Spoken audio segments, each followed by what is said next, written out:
What is going on, everybody? It's the France, and we're here for a Smackdown on Fox review.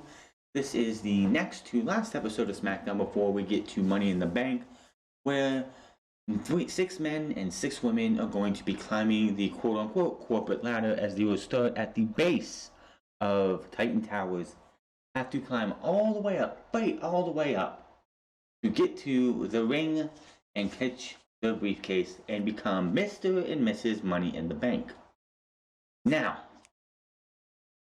Daniel Bryan cut a promo at the beginning of this show that was it was okay, it was an okay promo, but something jumped over my ears, jumped over my head. I didn't really hear it until Cole and Graves mentioned it later in the show. The men's and women's Money in the Bank ladder matches are going to happen at the same time. One thing about this is going to be happening in Connecticut. Stamford, Connecticut. This is not happening in Florida. I don't know what Connecticut's stay-at-home orders, what their entire, is going up with. But that is 12 people at the same time, plus 1, maybe 2 referees, camera people, unless they're just going to use the cameras that are there for the show, there during the day, the normal, the security cameras, and a whole bunch of other tech people, and people probably there still working when this was taped, because this match is already in the can. Please, this match is already done. They already know who's going to be Money in the Bank. The man and the woman who won these matches are probably at home right now with the briefcases locked away. So, when Drew McIntyre won the WWE Championship, he took that title home and locked it away and put it away and didn't touch it until the match aired and him winning the match. So that could be what they do. So the fact that they're going to have these at the same time, I understand the biggest reason why they want to do this is simple. It's one building. People really going to want to watch the men destroy, the women, Asuka, Shayna Baszler, and Nia Jax put the Smackdown women through a bunch of walls and go up and win the Money in the Bank ladder match, and then watch the men do it and already see the building destroyed. No. Yes, it is a very big building. It's only 7 stories high, but its width is huge. I haven't been there. I would probably not want to go there, but I'm just saying. So it's stupid. It's all going to be cinematic, plain and simple. We're not going to have any commentary. It's going to be really fucking weird to see what they do with this. But yes, 12 men, 6 men, 6 women at the same time, fighting for 2 briefcases, and with all 12 people at the same time, if we don't see Asuka kick a guy in the head, or Shayna Baszler take one of these guys and throw him through a glass panel trying to get to one of her opponents, if we don't see Nia Jax take, I don't know, let me think here, not Daniel Bryan, take some poor soul from the men's side and put him through a wall, then you're doing something wrong. You're putting all 12 men and women in this match at the same time. We better see some intergender interaction here. I'm not saying go full-blown intergender match, but there better be a time where you see a woman like Lacey Evans hit the woman's right for Sasha. Not Sasha. Lacey Evans is in the match. Yes, goes for a woman's right on say Asuka ducks, and Rey Mysterio is right there and he takes the women's right, or Baron Corbin's there and he takes the women's right. He falls down, and that would play off with their partnership from last year. She's a face now, he's still a heel, and she hit him. She looks shocked for a minute. She shrugs her shoulder, walks off. That would be something they could do. It would be funny probably, but yeah. So the men's for SmackDown and the women's for SmackDown Money in the Bank qualifiers finish up tonight. Otis and Ziggler and Carmella and Mandy Rose. Firefly Funhouse segment for the night as well, and then they go to this promo for this Money in the Bank ladder match for the corporate ladder thing, and the voice of Michael Cole was 100% post-production. It sounded absolutely horrible. It should have been Cole who was there during the show reading off a script to tell you about the match, but that didn't happen. Daniel Bryan comes out. He said, it's no secret, I love this, and I love to tackle new things, which is why I'm excited for next Sunday's Money in the Bank at WWE's headquarters. I don't know the etiquette, I don't know. I've never like he's been through many different matches. Hell in a Cell, been wrestling in bars, on at a gas station, but he has never had a match in a corporate building. He doesn't know if he's gonna get fined if he puts somebody through a wall. He doesn't know if he's going to like he wonders if we'll find out if the dinosaur bones in Vince McMahon's office are 100% real. He also mentioned how 9 years ago he won Money in the Bank. If anybody in this in this event,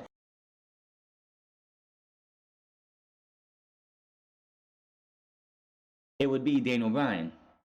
He won Money in the Bank in 2011, 9 years ago.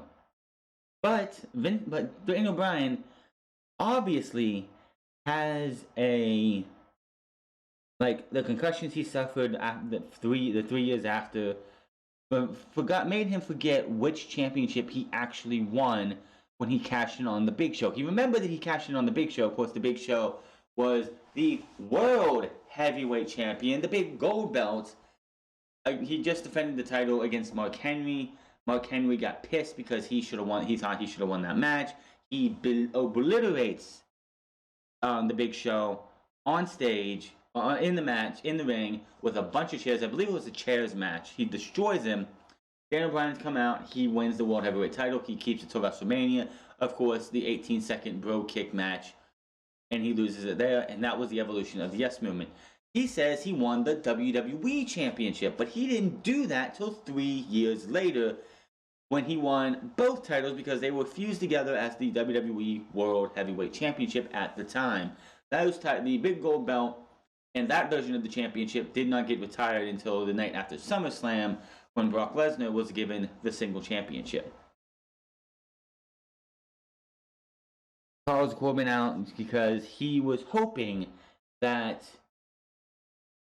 Drew Gulak was going to be able to get a career-defining moment at Money in the Bank, but because of what happened between Shinsuke Nakamura, Cesaro, and Baron Corbin last week, and having Baron Corbin steal a victory against Drew Gulak, Gulak was not able to get that opportunity. It's going to be Baron Corbin instead. He wants to finish this business with Baron Corbin tonight. Now, he says, Bryan, you need to just get off this dream of you winning Money in the Bank because that's all it is. It's a dream. Now, you need to be careful calling out a king because people like me, my kind, treat your kind horribly. I wish he would have used different wording. I think saying your kind or my kind or your kind is just kind of stupid to say in this day and age. Now, they show us what happened last week. Baron Corbin qualifying for Money in the Bank, and then Nakamura, Cesaro, and Corbin taking out Drew Gulak with the scepter, just like he did the Elias the week before. Now, Corbin says that, yes, you weren't the only one in Money in the Bank, in this Money in the Bank ladder match who's won Money in the Bank before. I have, and I'm going to do it again. Bryan, of course, says, gee, Baron Corbin, what are you going to do when you win that match? What are you going to do when you win Money in the Bank? Are you going to fuck it up? And he didn't say it this way, but are you going to fuck it up like you did last time? I mean, my God, you weren't, like, there were 23 previous Money in the Bank ladder matches in WWE history. And only 4 men have failed to cash in Money in the Bank and win. One of them is on the screen right now, Braun Strowman, for that exact title. The first man to do it was, of course, John Cena against CM Punk with the Big Show, causing a disqualification because we needed that back in 2012. The second man was Damien Sandow, who tried to cash in on John Cena in 2013. Yeah, 2013, wasn't it? Yeah, 2013. Right before they did the whole fusing, right before they did the whole taking the titles and combining them later that year, because WWE had to bury Damien Sandow. That video still has a lot of negativity to it on WWE.com, WWE's YouTube page. That was definitely one of the worst decisions WWE have ever done. But of course, the third man was Baron Corbin, who apparently backstage talked shit on a concussion expert, in quotation marks, concussion expert, because this guy that was talking was somebody he dealt with in the NFL when he played there for a couple years. And people in the NFL did not like this guy because he was just blowing things out of proportion, yada yada. That pissed off the management. He won Money in the Bank right before this. And then right before SummerSlam, which was supposed to be John Cena versus Baron Corbin, John Cena had a match with Jinder Mahal. Baron Corbin broke up that match, caused a disqualification, caused John Cena to win. Jinder's down. Jinder's down. You could become WWE champion. Corbin's outside the ring, looks at his briefcase, comes in, and they booked him to look like such a fucking idiot. Instead of worrying about the championship, he goes after John Cena. Jinder Mahal rolls him up, and that was that. So, out of the 4 failures of WWE's Money in the Bank on the men's side, because there haven't been any on the women's yet, John Cena is responsible for 3 of them. 3 of them. He failed once. He caused Damian Sandow to fail, and the first 3 were because of John Cena in one way or another. Failed the first one, beat Damian Sandow, and then caused the distraction for Baron Corbin. How about them apples? Anyway, he says, a lot has changed since then, Baron Corbin. I have become a lot smarter and a lot more hungrier. You have become weak and desperate. You chose Drew Gulak as your coach? Give me a break. So this is going to lead to these match between the 2. Apparently, this is the first time on television. I'm sure they've had house show matches back in a couple months ago against each other. Corbin versus Bryan 1-on-1. Corbin looks to take control early in the match, but Bryan goes for the thigh immediately. Bryan with a dragon screw on Corbin. Bryan goes right to work and kick after kick, then a knee bar. Corbin gets to the ropes. Corbin gets a front face lock, taking Bryan down. Bryan wrestles to Corbin's back. Bryan continues to work on the leg. Straight right hand by Corbin. Corbin talks trash, as he does, which is probably the only good thing that he does. He is a heel. He should be talking trash. Calls him pathetic. Just dressing this guy down, says he's worthless, other stuff like that. He does a couple more straight strikes. Now he starts elbowing. He's behind him. He's beating on him. He elbows him in the chest a couple times. Bryan fights back, putting Corbin into a corner. Ref gets in the way, and Corbin takes advantage. Corbin right hand drops Bryan to the outside. Goes outside and then drives Bryan's, I believe it was his left arm, right into the post as we go to break. Back from break, and Corbin has Bryan in the rest hold as we are accustomed to, even though we're in an empty arena. Do you really need to be in a rest hold? Is that gotta be in every single Baron Corbin match? No, it does not. Back and Corbin has Bryan in the rest hold, as we know. Stiff shots by Corbin while he has Bryan on the ropes. Bryan gets this into a crucifix pin for a 2 count. Slide through clothesline by Baron Corbin. He gets a 2. He's like, now you count slow? Now you count slow? That wasn't a slow, that was a 2. You know, he's Baron Corbin continuing his hatred for WWE referees. Corbin gets Bryan in the corner and works on the injured arm by wrapping it around the rope and pulling on it. Running dive on the outside after Corbin was sent to the outside. Sends Corbin into the barricade. Bryan looking to heat up on Corbin. Back to the hamstring. Ankle lock for Corbin. Then he doesn't keep the ankle lock on. He puts Corbin back down, stands his foot up, and just stomps onto the Achilles. Wow, that was something new. Nice. Bryan goes for a couple pins, gets a 2, and then Corbin kicks out to 1 after a kick to the head. Bryan goes back to the injured knee. Running drop kicks in the corner in the corner, but Corbin with a deep 6 after the second one for a 2. Corbin mounts Bryan, but Bryan reverses into a half crab, but Corbin stops that. Then Bryan with a stomp on the apron, yelling at him in the face. You wanted some of this, now I'm going to give it to you, he says. Kick to Corbin's head on the outside. Corbin tries to get away, tosses the ladder, and the Bryan referee calls for the bell. Match is over. Corbin's like, what the hell are you doing? That shouldn't have been a DQ, and yes, it should have, because it was a foreign object. This isn't Money in the Bank. So Bryan wins by DQ after the match. Corbin is pissed, grabs the ladder, tosses inside, takes Daniel Bryan, tosses him inside. Goes to put Bryan, hit Bryan with the deep 6 onto the ladder. Bryan reverses that, gets him into the yes lock on top of the ladder. when all of a sudden Nakamura comes in, Kinshaws to the back of the head. But Cesaro gets Corbin off the ladder, gets him out of there, and then he runs the ladder into Daniel Bryan. Then Corbin takes Bryan up to the stage, and then just takes him and throws him off the stage into a couple of ladders. And Michael Cole's like, Corey, could that possibly happen at Money in the Bank at Stamford, Connecticut, at Stanford's office? Yes, Michael Cole, that could. Would it happen to somebody get tossed off the top of the 7-foot building? No. Would somebody die? 50-50 yes, 50-50 they're broken, and battered for the rest of their life. I mean, I don't think many people are gonna not everyone's going to die from 7-foot drop. 10-foot drop, yes, but this is only a 7-foot building. 7 stories, not 7 foot, 7 stories. My bad. Now, Baron Corbin, I know he's a king, and if they wanted to give him minions, which the Revival, aka the Revolt now, were his minions for a while, but if you were going to give him some minions, I know Dolph Ziggler was, and so was Bobby Roode, even though Bobby Roode hasn't been around, and Dolph Ziggler went on to do the entire Otis, Mandy, Sonya 4-person storyline that they're doing right now. Give this guy some minions and keep them with him. He has had minions since he shaved his head and became Constable Corbin. He shaved his head, you had Drew McIntyre and Bobby Lashley. Now you had Dolph Ziggler, Bobby Roode, and the Revival.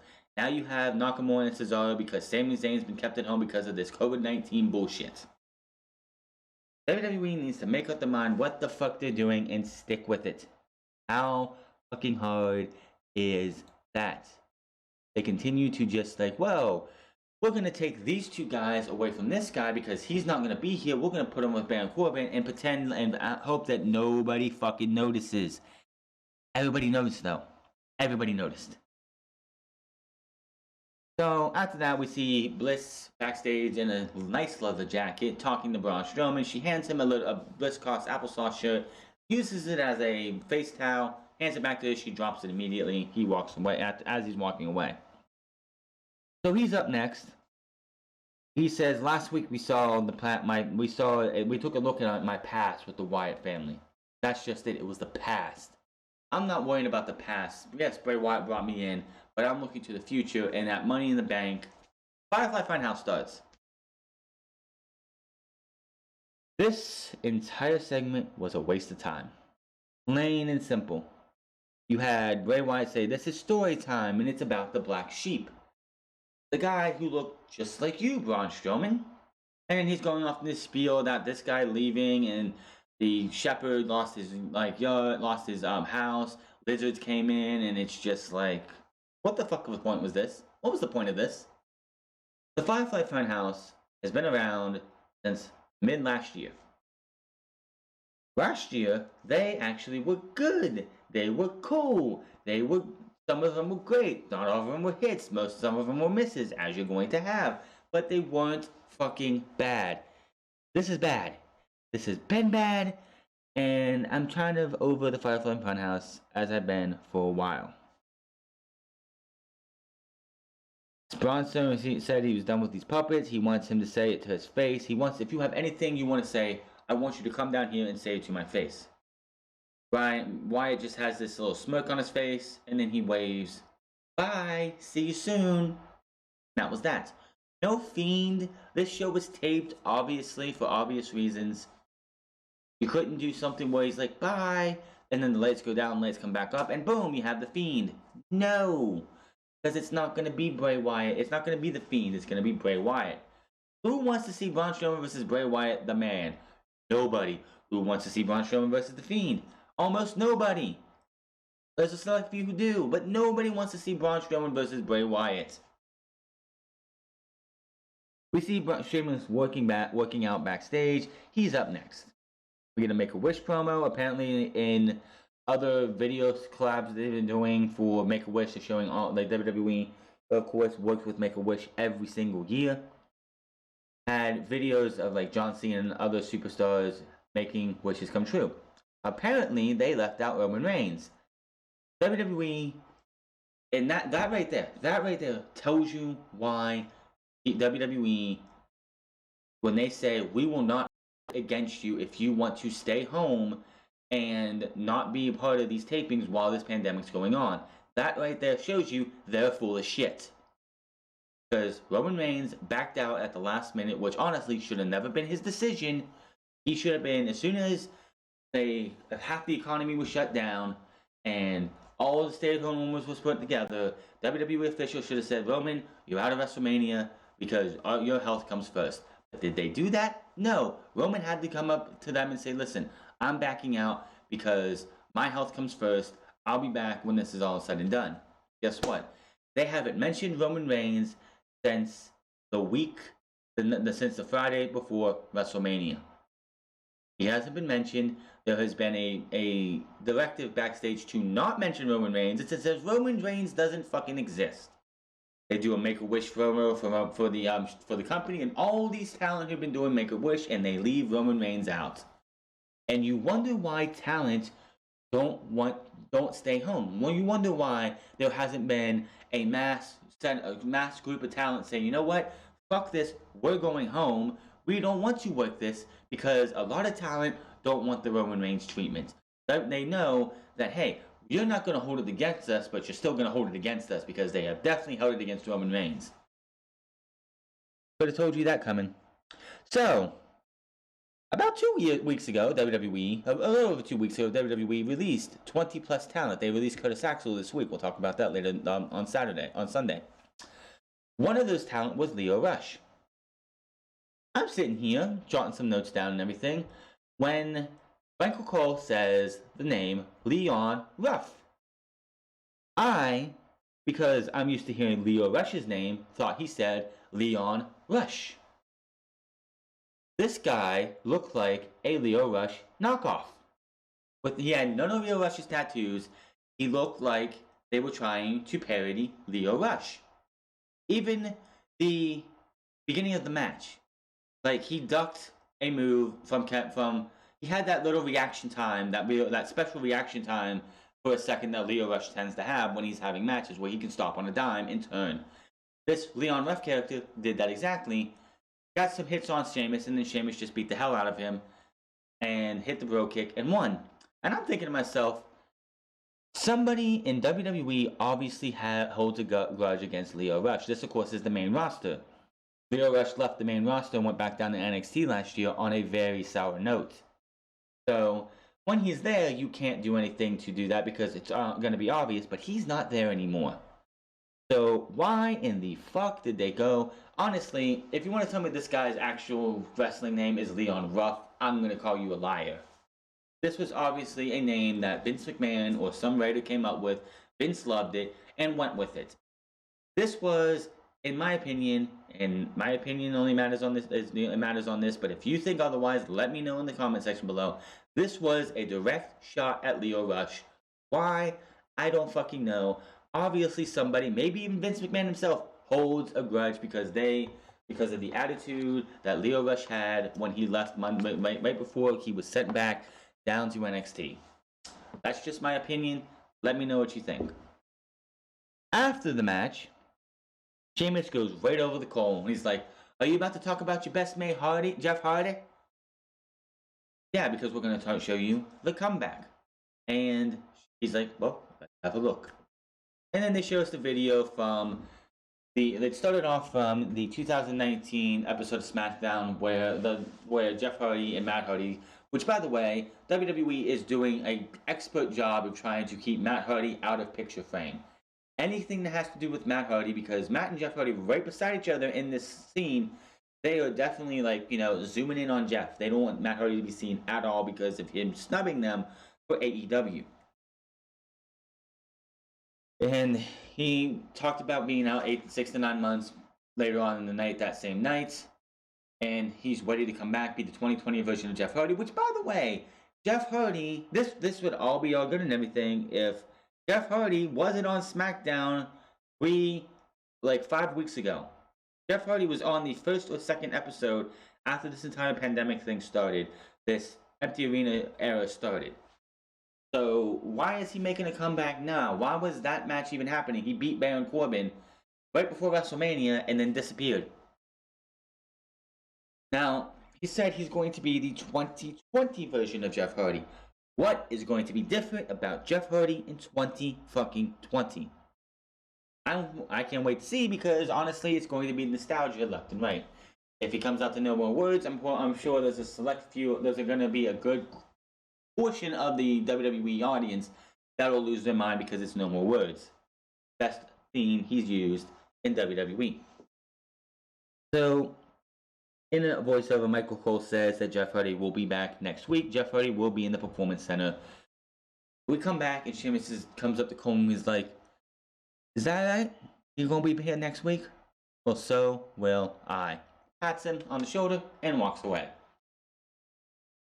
So, why Sheamus and Jeff Hardy are having a feud? The only thing I can say why Sheamus has a problem with Jeff Hardy is because Sheamus came back from injury. Sheamus had been gone for a very, very long time. He came back earlier this year to no fanfare, to no video packages, no hype packages. The only thing we saw was him standing in a room with him talking about the week and the fable and all that other shit. Why does he not get a 4-part documentary series of his accomplishments, his rise, his fall, anything like that? Why does Jeff Hardy get that? I can see that's why he's pissed off, but we'll see what happens next week, why he has a beef with Jeff Hardy. We hear from Otis and Mandy Rose, who is in a nice blue colored attire this week. She's like, I guess she's ditching the gold for blue now? Blue and white? Or blue and silver, my bad. Of course, it's Kayla Braxton asking them about their Money in the Bank qualifiers, as they both have one tonight. Otis says, "Yes, I beat this guy at WrestleMania. I will beat him again, and I will go to Money in the Bank and win the Money in the Bank ladder match, not just for myself, but for my peach." Which, of course, Mandy gets all flustery with that. Now, Mandy is asked about if the betrayal of Sonya Deville is going to hamper her tonight. She said,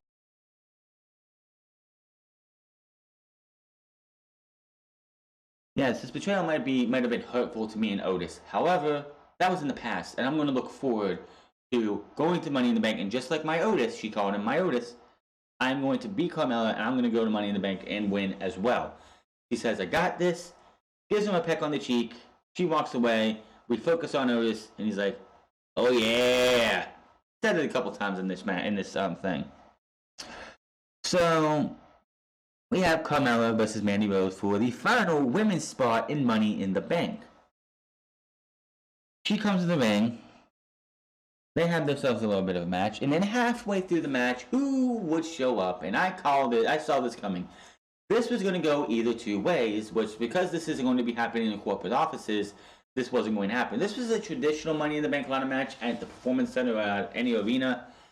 Sonya Deville would not have shown up tonight. Mandy Rose would have won going into Money in the Bank. Unfortunately, that did not happen, because she comes out, she starts yapping her fucking lips, saying, "No, remember what happened last year? I gave up my Money in the Bank opportunity for you. I gave you my opportunity. When you got there, you went, and I had you climb on my shoulders to win this. We had this, and you still screwed it up." So she's talking, the match is still going on. She's like, "I'm going to keep my mouth shut for a minute." She does for about 2 seconds. And then she's like, "You know what? I'm tired of standing up here and pretending like this is all fun and games. You want this? You want me? Well, payback's a bitch, and come and get me." So she walks a little bit. Mandy is distracted by this, turns around, eats a super kick. 1, 2, 3. Carmella is in Money in the Bank. So the Money in the Bank for the women is Nia Jax, Shayna Baszler, Asuka, Carmella, Lacey Evans, and Dana Brooke. When you look at that, you have Murderous Row on Monday Night Raw. You have 3 of the biggest and meanest, and one of them's very, very unprofessional, but all 3 of them could probably hurt somebody on Smackdown. I would be afraid to be locked in a room with any one of those if I'm Lacey Evans or Dana Brooke or Carmella. Lacey Evans might be able to handle Nia Jax a little bit, but if I am any of those three, if you watch what happened at Elimination Chamber with Shayna Baszler, if you get locked in an elevator with Shayna Baszler, you better be on your knees begging for her not to fuck you up. So, yes, it's going to be Carmella in there as well. Sonya Deville then bolts to the ring, assaults Mandy Rose, beating her from pillar to post, just like, do you think you're better than me? I'm going to show you I'm better than you, and just starts beating the fuck out of her. She wants to break this woman's face. She wants to fuck her up. She fucks her up, puts her from pillar to post outside, then hits her with a Shining Wizard, which Mandy Rose oversold this. Apparently, she does realize, she probably realized that she was too far away from the stairs, hits the Shining Wizard, and then Mandy leaps forward so her face could hit the stairs. And that was that. Now, Sonya Deville comes for a second attack, and Charles Robinson, lowly Charles Robinson, who's probably in his 60s by now, I have no idea how old he actually is there to stop her. Now, this just made me laugh a little bit, because how many times have we seen 4 or 5 referees out there holding one person back, and then that person breaks through for a second wave of attack? I know we're in this whole social distancing thing, bullshit, and everything, and they can only have like one referee out there at a time or something. But how in the fuck are you going to make Charles Robinson look stronger than all you other referees? Like, seriously. You have Jessica Carr, who stands out there and lets anything happen. You let any of these other referees go out there and do whatever, but Charles Robinson's able to handle Sonya Deville, who, if probably wanted to, could just uppercut the dude and knock him out. It just, that buried the entire referees of WWE. They let one referee handle this person, when any other time the referees just get pushed away, and then that person comes in for a second attack, but Charles Robinson can handle this one person. Made no fucking sense to me right there. I'm sorry. We go to break. We come back. We see Mandy Rose, who has a scrape on her leg. Her face looks like it got beat the fuck out of. She's being checked on. Otis comes in, asks her, "You gonna be okay?" She's like, "Yeah, I'm gonna be fine." The doctor says, "Otis, give me a minute so I can check on her." He's walking away. The further he gets away from Mandy, the more pissed off he's getting. He's just starting to see, and just like the fucking hatred he has, and the fact that an associate of Dolph Ziggler hurt the woman that he really cares about. He's gonna go out there and want to fuck this guy up. Dolph Ziggler comes in the scene and says, "Is Mandy okay?" And Dolph Ziggler is lucky that Otis has the strength that he does, because if I was in Otis's position, that motherfucker would not be walking anymore. I'm sorry. That motherfucker comes up to me and is like, "Hey, is she okay?" And I'm pissed off as much as he is. I'm probably going to black out, see red, whatever you want to see. And because they were in the gym, by the way, because they were at the weight room, he's going through a door, or something's going through his stomach. Just saying. That's just me. And don't tell me you wouldn't do the same thing. New Day versus Forgotten Sons. This match I couldn't even really get into, because John Morrison and The Miz were on fucking commentary the entire time, and Kevin Dunn, or whoever the fuck was in the back watching, doing the camera work for this show, focused more on Miz and John Morrison than they did the fucking match. We missed half of this fucking match by commercials. We missed majority of this match due to commercials and the fact that they focused on Miz and Morrison most of the match. It was ridiculous. But Big E gets dominated by the Forgotten Sons majority of this match. Kofi tags in. He's on a House of Fire, but Blake distracts and Cutler takes over. Kofi Kingston running double stomp. It was a single stomp for a 2 count. Double team move by the Sons gets a 2. Big E launches Kofi from the inside to the outside, taking both Sons out. In between these spots right here, we see a lot of the Miz and Morrison. It got really fucking annoying. Long story short, the Sons hit their Scorpion Death Drop boot to the chest of, I believe it was Kofi, for the 1-2-3, and the Forgotten Sons beat the Tag Team Champions. The Forgotten Sons, who have had one match on SmackDown are now the de facto number one contenders for the tag team championships. Really? Why? This is why people say and make fun. Why would anybody want to be a champion in WWE? Outside of Becky, Kofi during his title reign, where he lost maybe once before he lost to Brock Lesnar, and Drew McIntyre, who hasn't lost yet. Andrade loses on Monday Night Raw once this past week. Sami Zayn has had one match since he's won the Intercontinental title. But usually, when you're a champion, you're losing non-title matches on TV. Why? This is why these titles are meaningless and nobody gives a shit about them, because of shit like this. Why are the Forgotten Sons? I can understand them getting a push if you want to give them a chance, but why are they beating the tag team champions 2 matches in? Why are they getting a match against the tag team champions 2 matches in? They have only beaten the Lucha House Party before that. Why didn't they have to go against Miz and Morrison? Why didn't they have to go against the Usos? Why are they facing the tag team champions? Are they getting a title match at Money in the Bank? Somebody answer this for me, because it makes no fucking sense. Forgotten Sons win. Then they mentioned about the both matches happening at the same time, which is so fucking stupid. Then we hear from Tamina talking about, hey, it took 4 women to beat me at WrestleMania. So yeah, I'm very confident, even if Sasha Banks is there. She starts calling her names. Sasha Banks shows up in her cool, calm demeanor, talking about, hey, I came up and made my debut on Raw by your side as part of Team Bad with Naomi. I love Bayley as much as I do, but me and you could be strong women in this division. She's just talking and distracting Tamina when Bayley, for some stupid reason, comes up from behind her, yelling from a mile away that Tamina has time to turn around and grab her. Unfortunately, she turned her back on Sasha Banks. They beat the hell out of Tamina. Lacey Evans comes in, all 4 of these women brawl, and that is that. Next week, that match is going to happen. Tamina and Lacey Evans versus Team Boss and Thug. Now, backstage, we see Ziggler getting ready for his match. And Sonya says, I wish I would have been there, which, when you asked Otis, how was Mandy? And I'm thinking to myself, do you really wish you were there?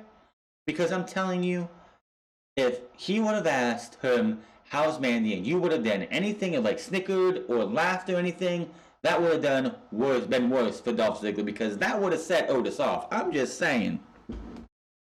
And she says she's going to continue to hurt Mandy. And Dolph Ziggler says, I'm going to get to Money in the Bank. I'm going to win I'm going to make it to Money in the Bank, win it again, cash in again, be champion again. And after you're done hurting Mandy again and again and again, I'm going to slide in next to Mandy with as champion and make her feel so much better. Sonya smiles and says, now that's a plan to me. That sounds like a plan to me. Otis versus Dolph Ziggler was your main event. Final Money in the Bank qualifying match, which should have been the final slot for Money in the Bank until the Apollo Crews injury with knocking him out of the Money in the Bank ladder match. This match goes one of 2 ways. Dolph Ziggler loses clean, or with the fact that Mandy Rose is still being checked on by the doctor probably at this time, we see this match go pretty much how it went. And when Otis is getting that fired up, going for the caterpillar, he does the wave, the worm part, goes to do the elbow when we see Sonya Deville on the screen, and she's beating the hell out of Mandy Rose. That distracts Otis. Dolph Ziggler gets back up, hits a super kick, and wins the match. Now, which one do you think WWE was most likely going to go with, and which one do you think they went with? Well, Dolph Ziggler did not win this match because that did not happen, which I was really surprised. I actually put that on Twitter, that the only way Dolph Ziggler wins this match is if Mandy Rose is getting the shit kicked out of her by Sonya Deville in the back, and it's seen by everybody, including Otis. But that did not happen. Now, the beginning of this match, the bell rings, and Otis just runs clean over Dolph Ziggler. Holy shit, that looked like that hurt. That looked so brutal. He is dominating the match from the start. Ziggler cannot get his bearings whatsoever. Of course, Michael Cole commends Otis for this because Ziggler could not get out of the gate from the start. Into the post, Otis goes hitting his shoulder, which we have to have one of those at show. That's a trope WWE cannot get away from. Having someone go for a running shoulder block, a shoulder attack in the corner, that person moves, they go the shoulder first into the post. Ziggler sends him into the barricade, we go to break. Bathroom break, and Ziggler out with some more offense. Drop kick since Otis is down. Otis is down, Ziggler on the attack. Sleeper applied to Ziggler, Otis is on the mat. They finally get back up, and Ziggler goes back up to the sleeper, and Michael Cole, in his wise wisdom, says, now Dolph Ziggler goes for the sleeper hold. I'm like, Dolph Ziggler was on the sleeper. Wait, what was that he was doing on the mat, Cole? Are you that stupid? That was a sleeper hold. Otis starts hulking up. He fires up to take Ziggler down. Ziggler downs Otis. Ziggler is down. Otis goes for the caterpillar, but Ziggler rolls to the apron. Doesn't roll to the outside, which would have been smart, but he doesn't. Then Ziggler is like, where you going, boy? Where you going? He tries to pick him up, but of course that's a stunner off the apron, off the ropes, jacking Otis's jaw. Goes for the Famouser, but that is blocked. Ziggler goes for the zigzag. 1, 2, 2 count. And Ziggler hit the zigzag. I'm like, there's no way Ziggler's winning this by clean. There's just no way. Didn't happen. He gets back up. Ziggler goes for a super kick, even tuning up the band. He gets caught. Otis turns around and tosses him all the way across the ring. Hits the caterpillar, elbow drop. 1, 2, 3. Otis is going to Money in the Bank. And before we get off the air, Michael Cole, again in his wise wisdom, said that might be Otis's biggest career win ever. I'm sorry, did Otis not have a match at WrestleMania, a one-on-one match at WrestleMania, which very few people in a roster ever get in their lifetime? Did he not win at WrestleMania? So, can someone explain to me, yes, I know it's going to Money in the Bank, and there's a potential to win the Money in the Bank ladder match. Money and airplane tickets? But can someone tell me how him winning a qualifying match is the biggest match win of his career? Cole sometimes just doesn't know how to articulate and make things sound. I don't know how he's able to go through and just, I don't know. Now, side note before we get into this, Corey Graves has a brother who's in the professional wrestling world.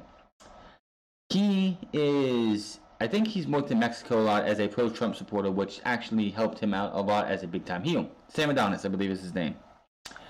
He posted a video of himself and Corey Graves working in a wrestling ring, doing wrestling moves, even Corey Graves hitting Adonis with a STO. There has been rumor that after Edge made his return, that got the itch back into Corey Graves, who's going to look into getting back in the ring.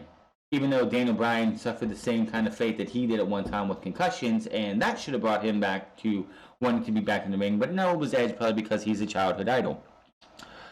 So there could be a problem. There could be a chance that maybe within the next few months, we see the savior of misbehavior making his return to the professional wrestling ring.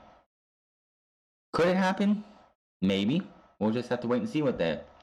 This was an okay show, as all of them are. As all of these shows are going to be. Even though AEW had a really good show, and the crowd helps out. The vibe of a crowd helps out majorly. We'll talk about what the Florida governor has said about their Phase 1 this coming Sunday, and how WWE and AEW this fucking week could possibly have not a full crowd, but a limited capacity crowd, and actually give these shows some fucking life. We'll talk about that on Sunday. But this was an okay show. It's going to be okay. They can't do better than okay. You could have Shinsuke Nakamura versus Daniel Bryan in a 30-minute classic in an empty arena, and it's just not going to feel the same compared to Daniel Bryan versus Shinsuke Nakamura in front of 400 people or 200 people. If you had 200 people in that performance center during this show, that would be better than having no crowd. Just saying. Bally's Place, which I believe is a 10,000 seat arena, about 300 to 400 people could fit in there at 25% capacity. We'll talk about all that later. That will be better than nothing. I hope we get something about that coming soon. But we'll talk about my thoughts on that on Saturday. This is your Smackdown review for May 1st. It is May Day in Animal Crossing if you're playing that game. Hit that subscribe button, comment down below, like or dislike this video. Find me on Twitter at The France Club. Find me on twitch.tv/The France Club. Find me on Instagram at The France Club. And I will see you Sunday for next episode of Unscripted, episode 117. Until then, mine is The France, and I'll see you guys later.